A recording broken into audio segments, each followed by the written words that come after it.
बिस्मिल्लाहिर्रहमानिर्रहीम, अस्सलाम वालेकुम नाज़रीन, आप देख रहे हैं प्रोग्राम द लास्ट आवर में हूँ यासिर रशीद और स्टूडियो में मेरे साथ बराजमान है सीनियर तजियाकार राना मोहम्मद अजीम साहब। नाज़रीन, पाकिस्तान की मौजूदा सियासी सूरत हाल में पाकिस्तान तहरीक इंसाफ की तरफ से दो डिमांड्स मंजर आम पे आई हैं और इन डिमांड्स के ऊपर गुफ्तगू शुनीद के आगाज़ के हवाले से जो बुनियादी वक्त दिया गया है या टाइम फ्रेम दिया गया है वो इतवार के रोज़ तक का है। सिविल नाफरमानी की कॉल जो पहले 15 तारीख, फिर 16, फिर 17 तक गई, उसमें अब कैटेगोरिकली ये बात कर दी गई है कि वो इतवार की रोज़ तक है। इतवार की रोज़ तक अगर वफाकी हुकूमत हमारे मुतालबात को मुकम्मल करने के हवाले से हमसे बातचीत कर लेती है तो ठीक, जिसमें पहला मुतालबा ये है कि जो हमारे कैदी इस वक्त अंडर ट्रायल हैं उनको रिहा किया जाए। फिर दूसरा मुतालबा ये है कि 9 मई और 26 नवंबर जो है उसकी तहकीकात के लिए एक जुडिशल कमीशन तश्कील दिया जाए जो इसकी इंक्वायरी करे। इन दो मुतालबात के हवाले से अगर हुकूमत को यह लगता है कि ये गलत है, गैर आईनी है, गैर जमहूरी है, गैर कानूनी है तो हमें माइल किया जाए। बसूरत दीगर हम फिर सिविल नाफरमानी जो हमारी तहरीक है उसके पहले मरहले यानी तरसेलाते ज़र के पाकिस्तान आने के हवाले से बायकॉट का ऐलान कर देंगे। अब इसको लेके मंजरनामा क्या होगा, उमर अयूब साहब का क्या कहना है इस मामले के ऊपर? हम किसी के पास नहीं जा रहे, मुज़ाकरात करने तो कर ले रहा साहब, किसी के पास ना जाना, कैटेगोरिकली ये बात कर दी तो इसका मतलब ये है कि वो रिटर्न शेटन में तो कुछ नहीं देंगे, जो बात हो गई, अब हुकूमत के कोर्ट के अंदर बॉल। बिस्मिल्लाहिर्रहमानिर्रहीम, अस्सलातु वस्सलामु अलैका या सय्यदी या रसूल अल्लाह, अस्सलातु वस्सलामु अलैका या सय्यदी या हबीब अल्लाह। ताजदार ख़त्मे नबूवत जिंदाबाद जिंदाबाद। यासर भाई, मुझे एक बात तो बता दें यासर साहब। जी, मुझे पाकिस्तान की तारीख के कोई ऐसे मुज़ाकरात दिखा दें जिसके लिए पहले दरख्वास्त पेश की जाती हो। कोई मुज़ाकरात मुझे दिखा दें। मुझे इवन रोड पे बैठे हुए बिजली चली जाए, कोई बच्चा एक्सीडेंट में फौत हो जाए, खुदा न खास्ता कोई डकैती चोरी हो जाए या कोई और मामला हो, क्या उन लोग पहले एप्लीकेशन एक लिखते हैं, मुतलका जगह देते हैं कि जनाब हम एहतजाज करने लगे हैं, हमारे ये मुतालबात हैं और हम रोड ब्लॉक करने लगे हैं, आप आ जाएं और इन मुतालबात को सुन लें? ऐसा होता है? देखा तो नहीं। मौजूदा हालात पता क्या हो चुके हैं, इसमें क्या है? पानी। ये अपोजिशन कहेगी ना हुकूमत को इसमें पानी है, तो हुकूमत कहेंगे ना ना ना ना ना इसमें कुछ और है, टेस्ट करवा के टेस्ट करवा। हम नहीं, टेस्ट भी नहीं कहेंगे, वो कहेंगे है ही कुछ और। वजह नफरतें इतनी बढ़ गई हैं, एक दूसरे के साथ अब सियासत नहीं हो रही, अब एक दूसरे को नाकाम करने की कोशिश हो रही, जो इस मुल्क के लिए बेहतर नहीं है, जो इस मुआशरे के लिए बेहतर नहीं है, जो जमहूरियत के लिए बेहतर नहीं है।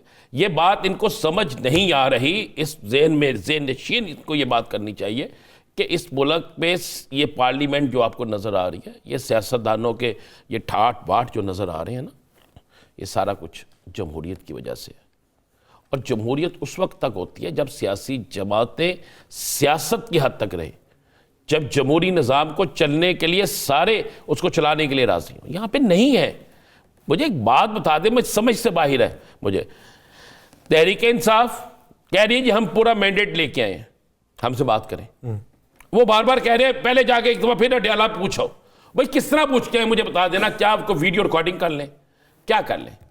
कुछ चीज़ होती है ना। वैसे बाइख्तियार है आपके ज़राए, क्या बताते हैं? मेरे ज़राए हैं जी बाइख्तियार है। और मैं आपको ये भी बता दूं, आज अली अमीन गंडापुर की मुलाकात में कुछ मामला चल सकता है। अच्छा, कुछ चीज़ें, कुछ पैगाम रसाई हुई है, कुछ मामलात आगे बढ़ने की उम्मीद पैदा हुई है जो आज से पहले तक नहीं थी। समझ। अच्छा, आप फिर तो इसे आप ब्रेक थ्रू समझ रहे हैं? जी ब्रेक थ्रू है, लेकिन मैं फिर वो अर्ज कर रहा हूँ कि ब्रेक थ्रू पता क्या होता है, दोनों तरफ से हो। अगर एक तरफ से कह दिया गया कि चलें जी कुछ करें, और दूसरी तरफ से अगर ये कहा गया नहीं करना, जो मर्जी हो जाए, तो क्या करेंगे आप क्या कर लेंगे?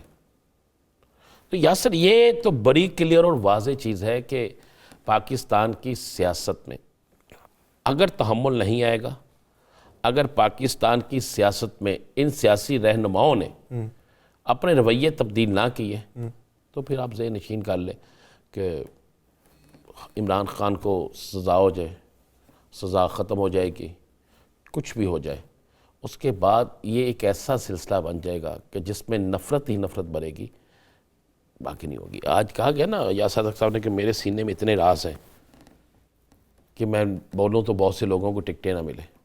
अच्छा, हर शख्स के सीने में है, क्यों नहीं करते, निकालते बाहर? ये राज क्यों रख रहे हैं? इस मुल्क के लिए राज रखें, मुल्क की जो राज है ना उसको महफूज रखें। अगर कोई राज यही होगा ना कि फलां कहता है जी मुझे मेरा ये लीडर ठीक नहीं है, यही राज है ना, तो फिर तो बेनकाब कर देना। जो शख्स ये कि ना मेरे पास सीने में राज है, मैं राज खोलूं, तो इसका मतलब है उसके पास अमानत नहीं रखवानी चाहिए ना। अमानत रखने वाला तो कभी भी ये बयान ही नहीं करता मेरे पास किसकी क्या अमानत है, वो तो अमानत को अमानत समझ के रखता है ना। राना सनाउल्लाह साहब तो कहते हैं जी कि मुज़ाकरात होंगे तो वो नवाज शरीफ का फैसला भी मशरूत होगा। ये होना चाहिए। देखिए मैं मियाँ नवाज शरीफ को अपनी खामोशी तोड़नी चाहिए, जिसकी डिमांड उनकी जमात के लोग कर रहे हैं, जिसकी डिमांड जो है और भी बहुत से लोग कर रहे हैं, उनको अपनी खामोशी तोड़नी चाहिए। उन्हें बताना, उन्हें अपना किरदार अदा करना चाहिए। जब वो कहते हैं कि पाकिस्तान में जमहूरी निज़ाम, जमहूरियत हर चीज़ बहुत ज़रूरी है, तो फिर उन्हें अपना किरदार अदा करना चाहिए।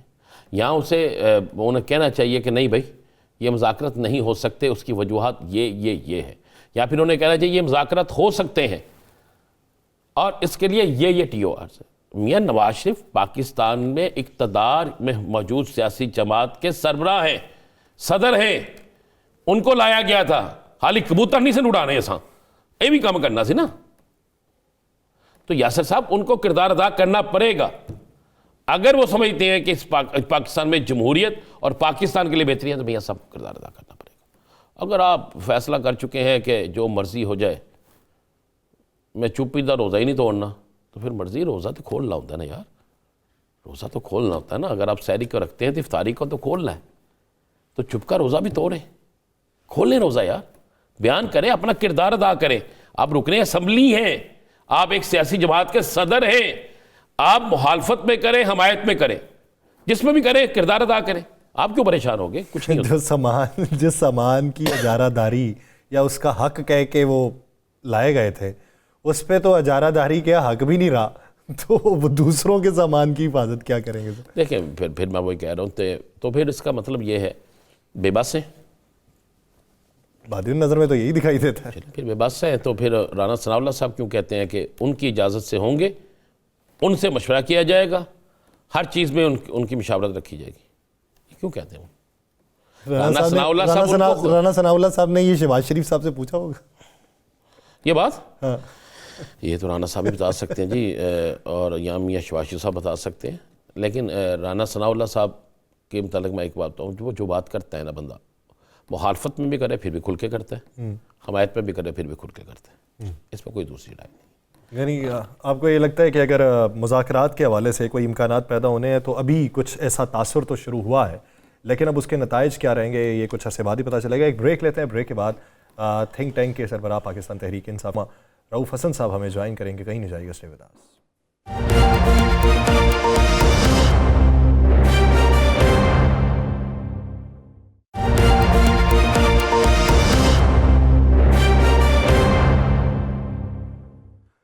ब्रेक के बाद खुशामदीद नाज़रीन। मौजूदा मंजरनामे के अंदर पाकिस्तान तहरीक इंसाफ ने सिविल नाफरमानी के हवाले से डेडलाइन जो दी है वो इतवार तक की दी है कि मुज़ाकरात के हवाले से इतवार तक कोई मंजरनामा जो है उसे वज़ा कर लिया जाए। जो TOR तय करने कर लें। दो डिमांड्स हैं, एक ये कि जो हमारे सियासी कैदी जो हैं अंडर ट्रायल हैं उन तमाम लोगों को रिहा किया जाए, और फिर जो 9 मई है और 26 नवंबर है उसके ऊपर एक तहकीकाती कमीशन तश्कील दिया जाए जो तहकीकात करे। अब ये दो जो चीजें उसके ऊपर कैटेगोरिकली ये कहा गया है कि या तो हमें राम कर लें कि ये दोनों चीजें गैर आईनी और गैर कानूनी है, या फिर इनके ऊपर अमल दरामद करें तो ये कॉल वापस ले ली जाएगी। इतवार तक की डेडलाइन है। लेकिन इस मंजरनामे में जो माजी करीब के अंदर गुफ्तगू शुनीद होना चाहिए थी तो उसके दरमियान में कोई रुकावट देखने में आई है।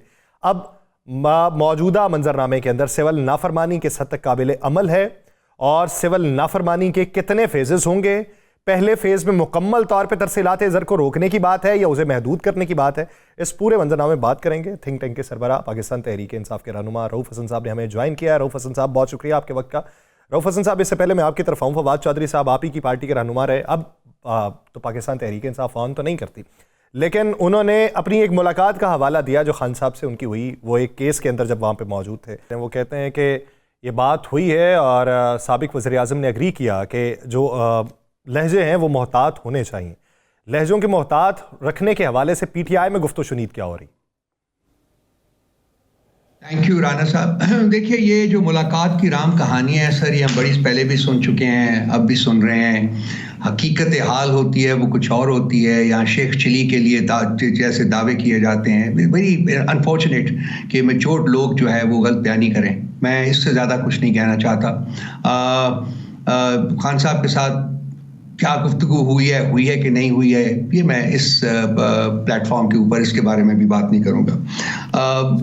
मुहतात रवैये सियासत में अच्छी चीज़ है, इसके बारे में कोई दूसरी राय नहीं हो सकती। पार्टी के अंदर भी बसा औकात इस मसले के ऊपर, इस बात के ऊपर गुफ्तगू होती रहती है। और मेरा ख्याल है कि हमारे रवैयों में कोई ऐसी चीज़ नहीं है जो कि पुरतशद्दद रही हो या हमने पुरतशद्दद कार्रवाइयों को एडवोकेट किया हो। हम जो अपने एहतजाज का हक इस्तेमाल करते हैं और हम करते रहेंगे इंशाअल्लाह ताला, वो सिर्फ और सिर्फ इसलिए है कि हम पुरअमन एहतजाज की बात करते हैं, पुरतशद्दद एहतजाज की बात नहीं करते। अगर आप पिछले 2-2.5 सालों में देखें तो दर्जनों जलसे खान साहब ने, जब वो कैद में नहीं थे तो उस वक्त किए थे, एक गमला तक भी नहीं टूटा था। तो ये एक्चुअली राना साहब, ये हुकूमती कारिंदों को बिठा के अगर आप उनसे ये बात करें तो ज़्यादा मुनासिब रहेगा, क्योंकि हमारी सियासत में कोई तशद्दुद का एलिमेंट मौजूद नहीं है। अच्छा रब साहब, ये तो बता दें, आप बड़े परेशान रहते हैं, आज भी आप बात कर रहे हैं पाकिस्तान के हालात बेहतर होने चाहिए। वाकई पाकिस्तान के लिए हर शख्स परेशान है कि पाकिस्तान के हालात बेहतर होना चाहिए।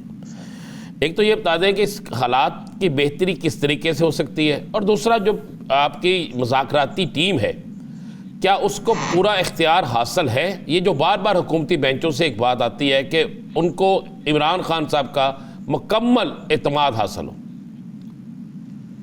आपके सवाल का पहला हिस्सा था कुछ मेरे जहन में, मुझे पूरी तरह सुनाई नहीं दिया, अगर आप उसको बराए मेहरबानी रिपीट करें। पाकिस्तान की बेहतरी के लिए आप हमेशा पाकिस्तान की बेहतरी की बात करते हैं, क्या होना चाहिए? देखिए राना साहब, मैं बड़ा खुल के गुफ्तगू करने वाला शख्स हूँ। मैं लगी लपी रखता नहीं हूँ, और झूठ बोलना भी मेरी आदत नहीं है। Frankly one suffers because of that, लेकिन that is the way I M.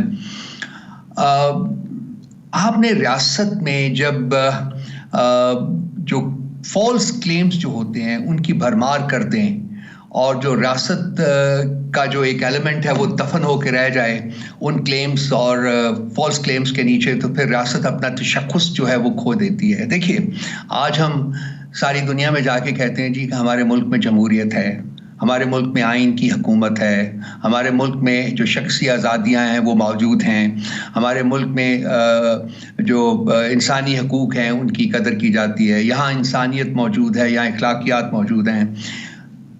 Rana साहब, प्लीज़ अलाउ मी टू से दिस कि मुझे इस मुल्क में इनमें से कुछ भी नज़र नहीं आता। तो जब इतना झूठ, इतना बरमला, इतनी बोहतात में आप बोलेंगे तो किस किस्म की कौम को की परवरिश आप करेंगे, किस किस्म के हालात आप पैदा करेंगे कि लोग मुझे तकलीफ़ होगी इस बात कहते हुए, लेकिन मुझे कह देनी चाहिए, मेरा ख्याल है कि आजकल जो हालात बने हुए हैं, किसी ने मुझे सुनाया, ये 2-3 दिन 4 दिन पहले की बात है, आज मैं किसी और टेलीविज़न पे बैठा हुआ था, वहाँ भी मैंने ये बात की है। कहते हैं कि अगर आज मफरूज़े के तहत वेस्टर्न वर्ल्ड जो है वो पाकिस्तानी कौम के ऊपर जो वीज़े की कैद है उसको ख़त्म कर दे और इसको आज़ादाना ट्रैवल करने की इजाज़त दे दे उन ममालिक में। हमने पिछले दिनों में ये देखा है कि सर मैं कल ही हम डिस्कस कर रहे थे, मैं और राना साहब यहाँ पे बैठे हुए, कि लोग 95 लाख दे के इंसानी स्मगलर्स के हाथ चढ़े हैं, उन मुल्कों में भी नहीं पहुंचे, और वो जो इंसानी स्मगलर्स हैं वो उनके घर वालों से पैसे मंगवा रहे हैं। तो कभी हमने बतौर सियासतदान, बतौर पाकिस्तानी, बतौर हुक्मरान कभी बैठ के इसके ऊपर डिस्कशन की है कि पार्लियामान के फ्लोर को इस काम के लिए इस्तेमाल किया जाए कि लोग यहाँ से क्यों मुतनफ़र होकर बाहर मुंतकिल हो रहे? ये राना साहब, ये बेसिक क्राइसिस है इस वक्त इस मुल्क का एक आइडेंटिटी क्राइसिस बन चुका हुआ है। और इस मुल्क में मतलब जो झूठ और फरेब है वो इस बोहतात में पाला जा रहा है कि आपके पास अल्फाज नहीं कि आप उसको बयान कर सके। तो सबसे पहले मुल्क को ठीक करने के लिए तो आपको ये तमाम जो आपने जाली लुबादे ओढ़े हुए हैं इनको उतार फेंकना होगा। अगर आपने जमहूरियत लानी है तो फिर जमहूरियत लाइए, अगर आपने आइन की हुकूमत बनानी है तो फिर आइन की हुकूमत बनाइए। और जो बाकी चीज़ें इंसानियत अखलाकियात जो हैं वो असर नौ उसको इंट्रोड्यूस करने की कोशिश करें। लंबा काम है राना साहब, ये आज और कल में होने वाला नहीं है, और उसके लिए सबसे पहले जो है वो सियासी हम आहंगी जो है वो एक बहुत बड़ा फैक्टर होगा। एक कंसेंसस होना चाहिए किसी चीज़ के ऊपर, ये लोग माने कि हमने ये मुल्क को इस तरीके से आगे ले जाना है। आजकल के जो हालात हैं भाई, इसमें तो मुझे बिल्कुल नज़र नहीं आता अनफॉर्चुनेटली, बदकिस्मती से, कि किसी किस्म की इंप्रूवमेंट होगी, बल्कि मुझे लगता है कि दगरगू हालात जो हैं वो मज़ीद ख़राब होंगे वक्त के साथ साथ। और ये जो आज की बात हो रही है ये अल्लाह ना करे कि किसी वक्त ये हकीकत का रूप धार ले। वो मैंने एक सवाल पूछा था कि हम मुज़ाकराती कमेटी बाइख्तियार है ना?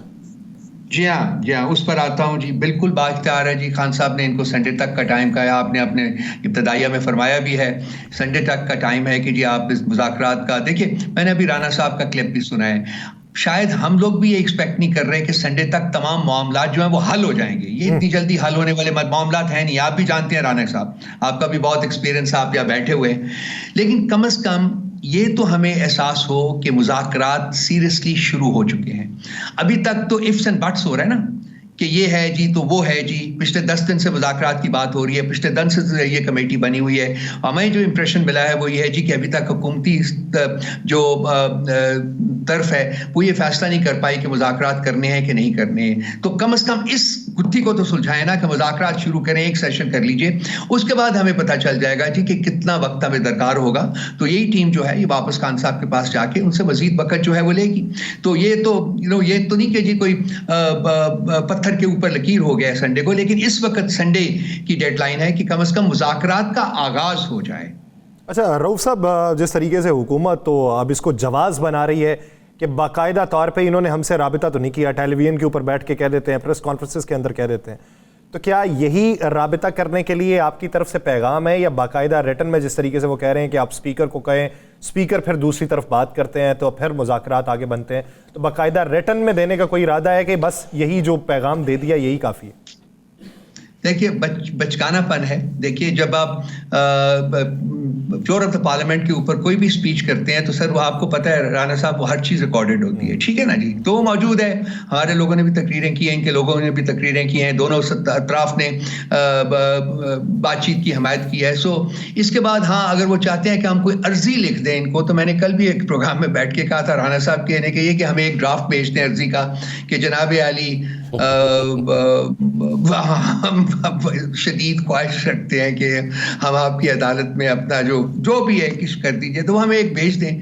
तो मैं इन लोगों से बात कर लूँगा जो हमारी टीम है, नेगोशिएशंस टीम, तो उनको कहेंगे जी कि अर्जी भी लिख दीजिए, स्पीकर साहब को भेज दीजिए हुज्जत के तौर पे ही। जी हाँ, बात उनकी ना की तस्कीन हो जाए तो मामलात आगे बढ़े। हम तो चाहेंगे सर के मामलात आगे बढ़े, हम चाहेंगे कि मुज़ाकरात कल नहीं आज शुरू हो सर। अच्छा रऊफ साहब, आज अली अमीन गंडापुर की जो मुलाकात हुई है और बहुत से हल्के ये कह रहे हैं कि अली अमीन गंडापुर साहब ने भी कोई बेहतर पैगाम दिया है और उनको भी कोई मुस्बत जवाब मिला है। क्या इतला है कोई ऐसी कि अली अमीन गंडापुर साहब सिर्फ वैसे ही मिलने गए थे, या अली अमीन गंडापुर साहब के चूँकि वज़ीर आला है ना, तो वज़ीर आला के राब्ते तो होते हैं ना, कोई ऐसी चीज़ है? देखिए, आप सही कह रहे हैं राना साहब। देखिए, केपी का प्रोविंस जो है वैसे भी आपको पता है रेस्टिव है, वहाँ बदअमनी है इस वक्त, टेररिज्म का आपको पता है बहुतात है वहाँ हो रही है, बॉर्डर के ऊपर प्रॉब्लम है, स्कर्मिशेस है क्रॉस द बॉर्डर, हमारे ताल्लुकात तालिबान के साथ ठीक नहीं है। ठीक कहा आपने फरमाया कि राब्ता तो अली अमीन गंडापुर साहब का एज चीफ स्पीकर उनके साथ रहता है, तो वो वक्तन बात भी होती रहती है। मुझे आज की जो मीटिंग है सर उसके बारे में I be very honest about it कि अभी तक कोई डेफिनेटिव बात मेरे पास नहीं पहुंची है, हमें ब्रीफ भी नहीं किया गया। जो मैं आपको कहूँ वन वे और दी अदर कहूँ कि जी ये बात हुई है, लेकिन खान साहब को जब भी मिलते हैं अली अमीन गंडापुर साहब तो मैं आप ये चीज़ जो है ये ज़ेर बहस आती है। बहुत शुक्रिया रऊफ हसन साहब इस वक्त देने के लिए। नाज़रीन, एक शॉर्ट ब्रेक, उसके बाद वापस आएंगे, इसी साजी मंजरनामे पर बात करेंगे, बिलखुसूस कानूनी मंजरनामे पे भी, कहीं नहीं जाएगा सिर्फ।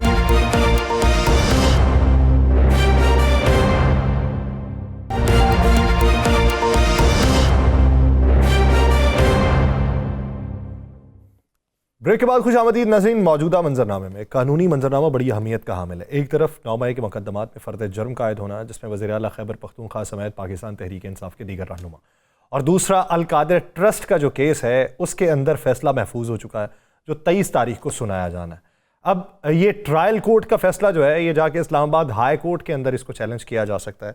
अभी तक के जो शवाहिद थे, जो दलाइल पेश किए गए, वो दलाइल के ऊपर एक रोशनी डालेंगे। दूसरा, जो 9 मई के केसेस जिसमें फ़र्द जुर्म आयद हुई है, उसके ऊपर बातचीत की जाएगी। और सुप्रीम कोर्ट के इस वक्त जो मंजरनामा है, जिसमें आइनी बेंचेस के फैसलों के हवाले से चीज़ें हैं, उसके ऊपर गुफ्तगू शुनीद करते हैं। माहिर कानून आबिद ज़ुबैरी साहब ने हमें ज्वाइन किया। आबिद ज़ुबैरी साहब, बहुत शुक्रिया आपके वक्त का। आबिद ज़ुबैरी साहब, सबसे पहले तो अलकादिर ट्रस्ट के अगर केस को देखा जाए, फरवरी से फ़र्द जुर्म का आयद होना, उसके बाद ये 9-9.5 माह का ये ट्रायल है, और अभी बड़ी बात हो रही है कि 8:30 बजे तक जो है वो अदालत जो है उसने अपनी आखिरी समाअत की है फैसला महफूज करने से पहले। तो ये बहुत से लोगों को अचंभे की बात भी लग रही है। क्या समझते हैं कि 8:30 बजे तक तवील समाअत, जो 8 घंटे के ऊपर तकरीबन मुहित थी, उस समाअत में जो दलाइल दिए गए, ये तवील समाअत की वजूहात आपकी नज़र में क्या होंगी? हाँ, बिस्मिल्लाहिर्रहमानिर्रहीम। एक वजह तो ये हो सकती है कि उनको जल्दी से इमरान खान साहब को सजा देनी हो, उन जज साहब को, क्योंकि आप देखिए जिस तरह की ट्रायल हो रहा है, ये ओपन ट्रायल तो है नहीं। आप देखिए जेल के अंदर इनके सारे ट्रायल्स हो रहे हैं, जो आम पब्लिक नहीं सकते, पब्लिक से उनको दूर रखना मकसूद है, ताकि अवाम उनको, जो एक मकबूल लीडर है उसको अवाम ना देख सके। फिर कहते हैं जी सिक्योरिटी का इशू है। भाई बाकी केसों के जिन लीडरान के हमने आज तक केस देखे जिसमें और बड़े बड़े लीडर थे इस मुल्क के, उनके सबके ओपन ट्रायल्स हुए, अदालतों में आप मेरा सबकी एक्सेस हुआ करती थी, लेकिन इनका होगा। लेकिन ये देखिए, आपको याद होगा पिछली दफा भी जो इनके जो ट्रायल्स थे और ये जो केस चले हैं वो देर तक चले थे, और इस्लामाबाद हाई कोर्ट ने जब सेट असाइड किया, उसमें एक बात उन्होंने कही कि क्या वजह थी कि इतनी देर तक इन जज साहब ने अपने कोर्ट टाइम खत्म होने के बाद ये केसेस चलाए, और फिर चला के जिस तरह के फैसले हुए आपने देखा वो सब सेट असाइड हो गए। और ये 190 मिलियन केस का तो वैसे ही मैं समझता हूँ कोई नहीं, क्योंकि ये जो पैसे थे वो तो सुप्रीम कोर्ट में आया, सुप्रीम कोर्ट ने पिछले चीफ जस्टिस ने उठा के सरकार को दे दिए, फेडरल गवर्नमेंट को। तो पता नहीं उसमें किस तरह से, क्योंकि हमने तो देखा ही नहीं, हमने फॉलो कर सके उस केस में कि क्या शवाहिद पेश किए गए उनके खिलाफ, कि उन्होंने क्या जुर्म किया 190 मिलियन का, किस तरह से वो पैसा तो सरकार के पास है 190 मिलियन पाउंड्स। अच्छा, वो पैसा सरकार के पास है, यही हम भी समझना चाहते हैं, यही हम जानना चाहते हैं, क्योंकि आप बड़े सीनियर कानूनदान हैं। तो फिर सजा किस तरह बनती है, फिर जुर्म किस तरह बनता है? वो जुर्म इसलिए कहेंगे कि जी ये पैसे जो थे, ये अब देखिए अलकादिर ट्रस्ट जो एक यूनिवर्सिटी है शायद उसके मद में दिए गए, ये क्राइम के उनके पैसे थे रियाज मलिक साहब के, जो उन पे पेनल्टी लगी और ये इस तरह से आ नहीं सकते थे। लेकिन आप देखिए जो भी होगा उसमें पॉइंट इज दैट कि नुकसान किसको हुआ? किसी को कोई नुकसान नहीं हुआ। मतलब कि अगर 190 मिलियन का जो पैसे थे वो तो आपकी सरकार को मिल गए, तो फिर मुझे नहीं समझ आता कि उसमें अब क्या उस केस में रह जाएगा। लेकिन आपने जिस तरह से देखा कि और केस में, जब इद्दत केस में सजा सुनाई जा सकती है, और उन जजों को हैरानगी होगी आपको ये सुन के, लेकिन देखना इंतजार करना पड़ेगा कि क्या फैसला होता है। जी अच्छा सर, ये मुमकिनात में से है कि वो जो रकम मौसूल हुई थी वो तो चली गई सुप्रीम कोर्ट के अकाउंट में, और बकौल सलमान सफदर साहब उन्होंने कहा जी कि 190 मिलियन पाउंड नहीं, 171 मिलियन पाउंड मौसूल हुए थे, जिसके ऊपर उन्हें इन्वेस्ट करके मुनाफा भी कमाया गया। लेकिन क्या ये मुमकिनात में से है कि 190 मिलियन का कोई चार्ज ना लगे, लेकिन वो जो जमीन साथ में अतिया की गई थी, वो कहते हैं 460 अरब मजमूई तौर पे था, सेटलमेंट होने के नतीजे में इतने पैसे इधर आए हैं और ये जमीन उधर अतिया हुई है, क्या उस जमीन के केस में पकड़ हो सकती?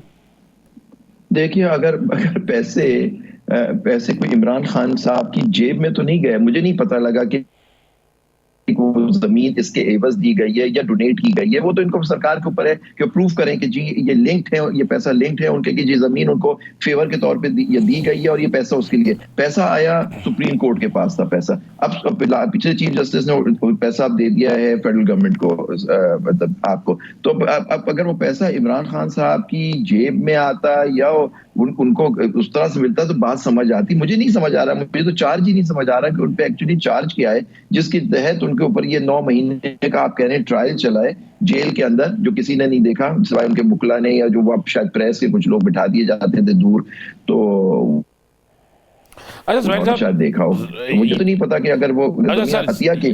ये तो बताइएगा कि कह रहे हैं जी 23-24 को छुट्टियां शुरू हो जाएंगी इस्लामाबाद हाई कोर्ट की, क्या छुट्टियों के दौरान कोई बेंच बैठेगा ऐसा जो अगर ये सजा हो जाती है उसे सुनने के लिए, या जिसके पास अपील दायर, या फिर सब कुछ छुट्टियों के बाद ही होगा? नहीं, देखिए हमेशा वेकेशन में वेकेशन जजेस होते हैं हर कोर्ट में, सुप्रीम कोर्ट, हाई कोर्ट। अब देखिए सुप्रीम कोर्ट में तो आज से छुट्टियां शुरू हो गई 18 कल से, तो लेकिन कुछ लोग इस्लामाबाद में बैठे हैं, मौजूद जज साहिबान कुछ अपने सर्किट में कराची में, लाहौर में और मुख्तलिफ जगहों पे जजेस चले जाते हैं और वेकेशन में जजेस बैठते हैं ये। और क्रिमिनल केस में तो क्रिमिनल केस में कोई छुट्टी नहीं होती, उसमें हमेशा क्रिमिनल बेंच हमेशा अवेलेबल होती है और क्रिमिनल केस चलते रहते हैं अदालतों में छुट्टियों के बावजूद भी। अच्छा सर, जो लाहौर में हाई कोर्ट ने एक ऑर्डर आज पास किया है जो इंसदाद दहशतगर्दी अदालत में बजरिया वीडियो लिंक पेशी का जो हुक्मनामा था उसे मनसूख करते हुए खान साहब की इस्तदा को कबूल किया। ये इंसदाद दहशतगर्दी का कानून क्या कहता है कि जो जिस्मानी रिमांड के ऊपर हो, क्या उसे वीडियो लिंक के ज़रिए पेश किया जा सकता है या फिर जुडिशल वाले को किया जा सकता है? जुडिशल वाले किया, देखिए जो फिजिकल रिमांड में होता है वो तो पुलिस की कस्टडी में होता है, तो उसके ऊपर जो रिमांड खत्म होता है उसको अदालत में पेश किया जाता है। जो जुडिशल जब जैसे किसी का हो जाता है, जो रिमांड जुडिशल रिमांड हो जाता है वो जेल में चला जाता है, तो उसकी पेशी तो होती नहीं है, वो तो वन केस या बेल लगेगी, बेल में वो आएगा, लेकिन वो फिर पुलिस की कस्टडी में नहीं होता, वो जेल अथॉरिटी की कस्टडी में होता है, यानी कोर्ट की कस्टडी में आ जाता है बंदा जब जेल कस्टडी हो जाती है। तो यहाँ का फिजिकल रिमांड होता है तो वो उसको पेश करना होता है तारीख में, जब तक वो फिजिकल रिमांड खत्म ना हो। तो जुडिशियल रिमांड में भी तो 14 दिन बाद पेश करना होता है ना, अदालत को बताना होता है, अदालत फिर तारीख देती है। नहीं, उसका देखिए जुडिशियल रिमांड के बाद कोर्ट आगे जाके उनको अपनी रिपोर्ट देनी होती है, 173 की जो रिपोर्ट होती है वो चालान पेश करना होता है उनको कि उस आदमी को, उसका आदमी के खिलाफ जो आपने क्या शवाहिद करके वो चालान पेश किया जाता है। तो आदमी को पेश नहीं किया जाता, चालान पेश होता है अनलेस कोर्ट उस मुल्जिम को बुलाए। अच्छा सर, एक चीज़ और बताइएगा, जस्टिस मंसूर अली शाह जो सीनियर प्यूनी जज है, उन्होंने जो बतौर चेयरमैन जो ख़त लिखा जजेस की तायुनाती के हवाले से, तो उसके अंदर उन्होंने जो शराइत रखी या सिफारिशात जो पेश की हैं, क्या उसके ऊपर अमल दरामद हो सकता है? कि उन्होंने कहा जी जांच पड़ताल पूरी करें, आमदन के असासाजात देखें, बार्स को इन्वॉल्व करके उनसे पूछें उसके करियर के बारे में, फिर उसका इंटरव्यू बाकायदा तौर पे करें और उनसे मुकद्दमात के हवाले से पूछें। क्या ये काबिल अमल है और उनकी इस राय को मुकद्दम माना जाएगा? देखिए उनकी एक राय थी और उस पर अब देखिए हर किसी ने इंक्लूडिंग बशमूल जस्टिस मंसूर अली शाह ने अपने अपने लोगों के नाम दे दिए हैं for elevation to the high court, या हाई कोर्ट में इन लोगों को अब बनाया, जिसमें पॉलिटिशियंस ने अपने लोगों के नाम दिया, सब किसी ने अपने अपने, हर किसी के लिए खुली।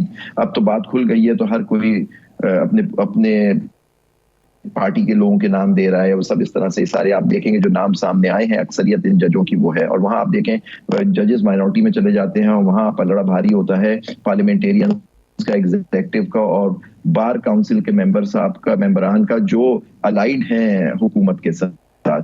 तो जब भी आप देखें सारे जज माइनॉरिटी में चले जाते, तो फिर इंसाफ बड़ा ये खतरनाक का केस हुआ था 1996 में केस हुआ था, जिसके उन्होंने कहा था कि हाई कोर्ट की प्रैक्टिस का मतलब ये नहीं होता कि एक आदमी के 10 साल हो गए एनरोलमेंट के, उनको कहा था एक्टिव प्रैक्टिस की, उसने कैसे प्रैक्टिस की, उसका फिर एंटीसीडेंट सारे चेक होते हैं, फिर उसका देखना होता है कि वो वकील कैसा था, उसकी शोहरत कैसी है अपने प्रोफेशन में और सारी। क्योंकि देखिए दो चीजें मुकद्दम हैं, जो क्योंकि हर जज जो होता है वो एक हल्फ लेता है जिसमें उसको डिफेंड करना होता है आइन कानून और उसको protect defend and protect the constitution of Pakistan, और हर इंसान लोगों के बीच में उसे इंसाफ करना होता है। तो ये देखना होगा कि देखिए, लेकिन जो इसमें खतरा है जो अब हो गया है कि मेजोरिटी इनकी हो गई, आपने जो नाम इन्होंने दिए हैं बाकी मैं तो देख के उन नामों से डर गया हूँ, और कि जिस तरह के नाम अब आए हैं सामने इन पॉलिटिशियंस ने और जो दिए हैं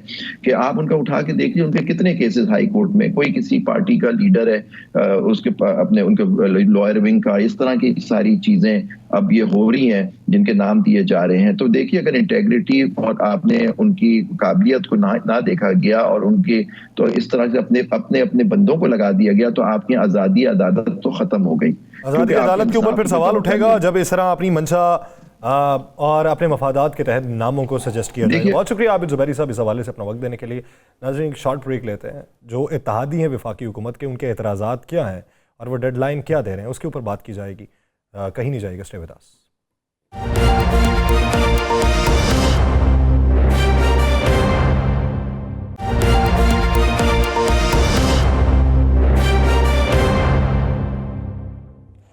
ब्रेक के बाद खुशामदीद नाज़रीन। मौजूदा सूरत हाल के अंदर हुकूमत जो है वो अपने इत्तेहादियों को किस हद तक मना पाई है। इब्तदाई तौर के ऊपर जब ये हुकूमत तश्कील पा रही थी तो हुकूमत के साथ इत्तेहादियों के जो रवाबित बने थे, जिसके बाद इत्तेहाद का एक अमली शक्ल इख्तियार कर जाना वो हुकूमत के लिए बेनिफिट का बायस बना था। तो उसमें हुकूमत के साथ जो एग्रीमेंट्स थे वो बातें किन बुनियादों के ऊपर थीं, उनमें जो वादे किए गए थे वो किन बुनियादों के ऊपर थे। वादे अगर अमली शक्ल इख्तियार नहीं कर पाए और कहीं से रुकावट थी तो उसके अंदर वजूहात क्या हैं, इसी बारे में बात करेंगे। एमकेएम पाकिस्तान के मेंबर राबिता कमेटी हसन साबिर साहब ने हमें ज्वाइन किया। हसन साबिर साहब, बहुत शुक्रिया आपके वक्त का। हसन साबिर साहब, पिछले दिनों में खालिद मकबूल सिद्दीकी साहब ने कहा कि सोचना पड़ेगा हुकूमत के साथ रहना है या नहीं रहना। फिर मौलाना फजलुर रहमान साहब से आपका वफ़द जो है वो मुलाकात करता है। वो जो मुलाकात थी उसमें आप हुकूमत का पैगाम लेके गए थे या अपनी पार्टी का मौक़िफ़ लेके गए थे? बिस्मिल्लाहिर्रहमानिर्रहीम, बहुत शुक्रिया। देखिए, एमक्यूएम जब भी हुकूमत का हिस्सा बनती है तो एमक्यूएम अपने ज़ाती नहीं बल्कि मुल्की मफाद की खातिर हुकूमत को ज्वाइन करती है और इस अमल के अंदर अपना हिस्सा डालने की कोशिश करते हैं कि इस शहर के ज़रिए जो पाकिस्तान को रेवेन्यू जनरेट करके देने वाला शहर है उसकी कोई बेहतरी के लिए, उसमें रहने वाले लोगों के लिए कोई अच्छी खबर जो है वो हुकूमत की तरफ से आए। लेकिन जो मुसलसल इग्नोरेंस है वो सिर्फ एमक्यूएम की नहीं, इस शहर के मैंडेट की इग्नोरेंस है। पिछले दिनों से आप जो देख रहे हैं पाकिस्तान में जो सूरत हाल यकसर तब्दील होती चली जा रही है। एमक्यूएम ने कभी भी अपने जाती किसी भी मेंबर ने अपने मफाद के लिए कोई बात नहीं की है। हम मुल्की मफाद की, शहर के मफाद की बात करते आ रहे हैं। हम अनकंडीशनल सपोर्ट भी करते रहे, पार्टी को कर रहे हैं, नून लीग को, और हम अनकंडीशनल वोट भी करते हैं। हमने कभी कोई डिमांड नहीं रखी। हमारी डिमांड क्या थी हुकूमत में आने से पहले कि जो शहरी हुकूक हैं, जो शहरी हुकूमतें हैं, उनको इख्तियार दिया जाए ताकि लोगों के मसाइल और हल हों। न सिर्फ कराची बल्कि पूरे पाकिस्तान में एक यूनिफॉर्मिटी कायम होनी चाहिए, एक कानून साजी होनी चाहिए। 2010 में जब 18वीं तरमीम की गई थी और उसमें आर्टिकल 140A इंसर्ट किया गया। 140A का मतलब यह था कि थर्ड टियर ऑफ गवर्नमेंट जो कि लोकल गवर्नमेंट है उसको पॉलिटिकल, एडमिनिस्ट्रेटिव और फाइनेंशियल मैटर्स जो है वो डिवॉल्व करने के लिए कहा गया जितनी भी प्रोविंशियल गवर्नमेंट्स हैं। लेकिन 14 साल गुजर जाने के बावजूद आज तक इस पर कोई ना तो डिबेट कभी किसी प्रोविंस में या वफाक में की गई, ना ही इन तमाम इख्तियारात को डिवॉल्व किया गया। मोस्ट इम्पोर्टेंट है कि एमक्यूएम ने इस 18वीं तरमीम के आर्टिकल 140A को तशरीह के लिए सुप्रीम कोर्ट में भी लेकर 2022 में सुप्रीम कोर्ट ने भी इसकी तशरीह करके ये कहा कि इन इख्तियारात को फौरी तौर पर डिवॉल्व कर दिया जाए। तो हम तो इस उम्मीद के साथ वफाक में सपोर्ट कर रहे हैं कि कभी ना कभी किसी ना किसी दिन ये इख्तियार लोकल गवर्नमेंट को, देखिए पूरे पाकिस्तान में तो एमक्यूएम की लोकल गवर्नमेंट नहीं है, कराची में भी इस वक्त एमक्यूएम की लोकल गवर्नमेंट नहीं है, हैदराबाद में भी नहीं है, लेकिन जिनकी भी है, चाहे वो पीपल्स पार्टी का मेयर बना हुआ है, उसको इख्तियारात तो दो ताकि निचली सतह के ऊपर जब इख्तियारात होंगे तो आम आदमी के मसाइल का हल वहीं से होगा। पानी का मसला हल करना है एमएनए एमपी का काम नहीं है, गटर की लाइनें खुलवाना एमएनए एमपी का काम नहीं है, तो सड़कों की तामीर करना एमएनए एमपी का काम नहीं है, ये लोकल गवर्नमेंट के काम है, मेयर का काम है। उसको इख्तियार मिलेगा तो वो करेगा। एक लोकल बॉडी के मिनिस्टर से पूरे सूबे को नहीं चलाया जा सकता। अच्छा, आपकी बात दुरुस्त है। एमक्यूएम ने हमेशा कराची की, बल्कि सिंध की, क्या पाकिस्तान की बात की है। आपने बाई रिटर्न में भी मुआहिदा किया, उस वक्त भी किया जब पीडीएम की हुकूमत थी, उसके बाद अब भी आके आप अपने मुतालबात के लेकर आ रहे हैं। क्या आपके मुतालबात मंजूर हो गए, उस पर अमल हो गया या नहीं हुआ? देखिए, जब 26वीं तरमीम आ रही थी हमने उस वक्त भी अपने इत्तेहादी जो हुकूमत है हमने उनसे ये बात की थी कि इस 26वीं तरमीम के अंदर इस हमारे बिल को भी ऐड कर दिया जाए। तो उस वक्त हमसे ये फरमाया गया हुकूमत की जानिब से कि हम 26वीं नहीं 27वीं तरमीम भी एक पेश करेंगे। 26वीं तरमीम एक अलग सब्जेक्ट के ऊपर है, 27वीं तरमीम इन जनरल लेके आने की कोशिश की जाएगी। एक नैरेटिव बिल्ड किया जाएगा, तमाम जमातों को जो है वो उसमें कॉन्फिडेंस में लिया जाएगा। लेकिन ये 26वीं तरमीम को भी अभी 2 महीने हो गए हैं। 26वीं तरमीम गुजर जाने के बावजूद अगर अभी तक उस हमारे इस बिल को जो कि कायमा कमेटी के सुपुर्द किया गया है, उस कायमा कमेटी ने भी आगे कंसेंसस डेवलप करने के लिए तमाम पॉलिटिकल पार्टीज को वो भिजवाया है। तो क्यों नहीं गवर्नमेंट अभी तक कंसेंसस डेवलप करने का कोई एक इंडिकेटर ही दे देते कि भाई कंसेंसस डेवलप करने के लिए तमाम जमातों से हुकूमती बिल के तौर पर ये यासर भाई अगला सवाल करेंगे, मुझे ये बता दें कहीं आपके साथ भी मौलाना फजलुर रहमान की तरह हाथ तो नहीं होने लगा? देखिए, एमक्यूएम के साथ हाथ तो नहीं हुआ, लेकिन धोखा जरूर हमेशा से होता चला आया है। और क्योंकि हम सिंपल बात करते हैं, कोई किसी जाती मफाद की बात नहीं करते, हम अपनी बात करते नहीं है, हम मफाद की अपने लिए किसी मफाद की बात नहीं करते। हम कोशिश ये करते हैं कि जो लोगों के आम आदमी की बेहतरी के लिए हो वो काम हो जाना चाहिए। तो वो जब भी कभी एमक्यूएम को किसी ने हाथ या धोखा देने की कोशिश की तो एमक्यूएम ने डेफिनेटली हुकूमत का साथ छोड़ा भी है। ये माजी से आप इसको बिल्कुल टैली कर सकते हैं कि एमक्यूएम ने। हसन साहब ये बताइए, राबिता कमेटी ने अब तक फाइनल क्या किया है, जब आप ये समझते हैं? एक तो मेरे पहले सवाल का अभी तक एक तो मेरे पहले सवाल का हसन साहब जवाब नहीं मिला कि आप हुकूमत का पैगाम लेके मौलाना के पास गए थे या अपनी रुदात लेके। दूसरी बात ये, सियासी जमातों में मुलाकात होनी चाहिए। मौलाना एक बहुत जीरक सियासतदान है, उनके साथ मुलाकात एमक्यूएम की आज कोई नई बात नहीं है, पहले भी होती रही है। उनसे बहुत सारी चीजें डिस्कस होती रही हैं और हो रही थी, अभी भी हुई हैं। उसमें तमाम चीजें देखें, ये इस वक्त का जो एजेंडा है वो भी डिस्कस हुआ है। ये जो तरमीम, क्योंकि देखें फेडरल मिनिस्ट्री ऑफ एजुकेशन जो है वो एमक्यूएम के पास है, खालिद मकबूल भाई उसके वजीर हैं, और ये सारी चीजें डिस्कस करना उनके साथ भी जरूरी था कि क्या उनके एतराजात क्या हैं, तो उसको बेहतर अंदाज में रिजॉल्व करने की कोशिश करेंगे। मौलाना साहब से तो एक मिनिस्टर की हैसियत से भी और ये सारी चीजें डिस्कशन में रही हैं। दूसरी बात आपने जो अभी फरमाई है कि उसके तहत राब्ता कमेटी ने क्या डिस्कशन किया है। राब्ता कमेटी के ऊपर देखें प्रेशर होता है एमक्यूएम के ऊपर, अवामी प्रेशर है। हम अवाम में रहते हैं, लोग हम हल्कों में जाते हैं, हमारे दफातर वहाँ खुले हुए, हमारे कारकुनान हैं, हमारे वोटर्स हैं, वो हमसे पूछते हैं भाई कि हमने अगर जिन पॉइंट्स के ऊपर हमने एग्रीमेंट किया था, जिन वजूहात की बिना पे हुकूमत को ज्वाइन किया था, अगर वो पूरी नहीं सुनी भी नहीं जा रही है, उस पर अमल करना तो दरकिनार है।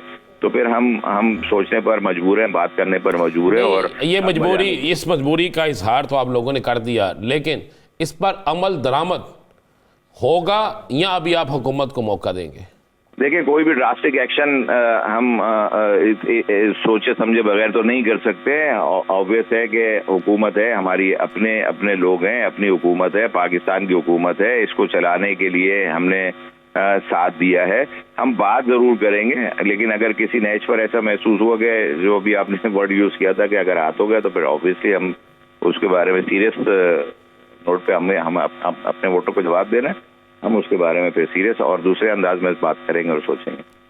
अच्छा हसन साहब, ये बताइए कि आपने जो बात की कि हुकूमत ने कहा कि 27वीं आईनी तरमीम भी आएगी, वो 27वीं आईनी तरमीम आने में हुकूमत ने कोई डेडलाइन भी दी थी कि इतने टाइम फ्रेम में हम 27वीं आईनी तरमीम के ऊपर बहस व मुबाहिसा शुरू कर देंगे? और अगर वो टाइम फ्रेम था तो उस पर भी जवाब नदारत है? देखिए, हम यही चाहते हैं, एमक्यूएम क्या रही है, एमक्यूएम यही चाहती है कि इस पर एक डेडलाइन मुकर्रर की जाए, इसके ऊपर एक टाइम फ्रेम दिया जाए, इसके अंदर जो कंसेंसस बनाना है, हुकूमत ने जिसका हमसे वादा किया था वो कंसेंसस के लिए कोई टाइम फ्रेम डिजाइन किया जाए, लोगों की जिम्मेदारी लगाई जाए, हुकूमती वुज़रा की जिम्मेदारी लगाई जाए, वो कौन किससे क्या बात करेगा उसकी जिम्मेदारी लगाए।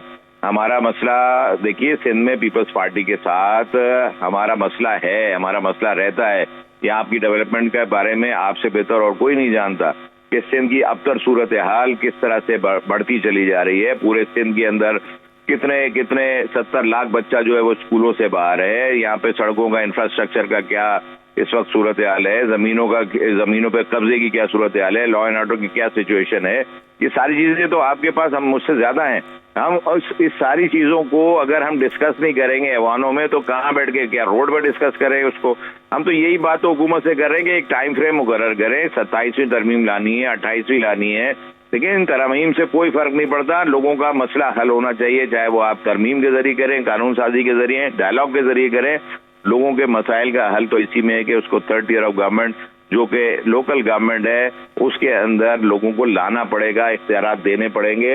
एक सूबे के चीफ मिनिस्टर के पास तमाम इख्तियारात नहीं होने चाहिए। एनएफसी का पैसा जो कि सूबों को मिलता है वो सूबे के चीफ मिनिस्टर के पास पार्क रहता है, नीचे डिस्ट्रिक्ट के अंदर उतरता नहीं। कराची के अंदर 60 डिस्ट्रिक्ट हैं, पूरे पाकिस्तान के अंदर कौन सा एक शहर बता दे जिसमें दूसरा कोई एक के अलावा कोई दूसरा डिस्ट्रिक्ट हो। बहुत शुक्रिया हसन साबिर साहब, इसका वक्त देने के लिए। नाज़रीन, प्रोग्राम का वक्त खत्म हो जाता है, मुझे और राना साहब को दीजिए इजाज़त। अपना बहुत सा ख्याल रखिएगा, मुलाकात होगी कल, अल्लाह ने के बाद।